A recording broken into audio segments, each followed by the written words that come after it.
Hello, good evening. It's time to take a look at the key global weather stories. Starting off down under in Australia. I'll show you some pictures. Look at these bushfires, which have been burning extensively across many eastern parts of Australia. It is very early in the season to see fires to this extent, still really only getting into the very start of the spring. It's partly because it's been very dry, it's partly because we've seen weather systems clipping very close to the east of Australia. That has strengthened the winds. The winds at least will ease as this area of high pressure works its way eastwards over the next couple of days, but it does remain dry, so that risk of fires continues, particularly as heat from the west extends its way eastwards. Remember, it is very early in the spring and these temperatures for Brisbane are pretty high, so it stays dry. Even though the winds will be light, there is the ongoing risk of more bushfires.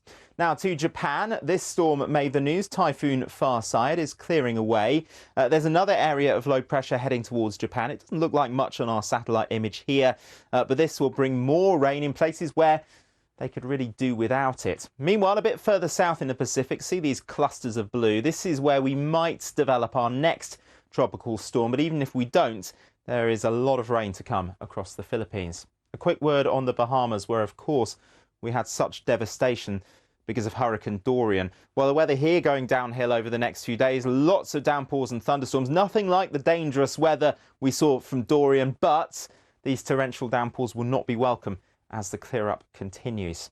And I mentioned Hurricane Dorian. Well, we can track it actually over the last week, and it shows how all of our global weather ties together. That storm, which moved away from the Bahamas, pushed up the east coast of North America, has moved out into the Atlantic. It has weakened. The energy from the storm has spread out quite a lot, but it is still the same area of low pressure, and it's going to be dominating the weather across the northwest of Europe over the next 24 hours or so. You can see that low drifting close to the north of the British Isles. Lots of white lines on the chart, lots of isobars, so a windy day ahead on Wednesday. Outbreaks of rain clearing away from the UK during Wednesday morning, pushing into the northwest of continental Europe. And with these tropical systems, we're drawing some warmth in as well, so temperatures starting to climb across many western areas.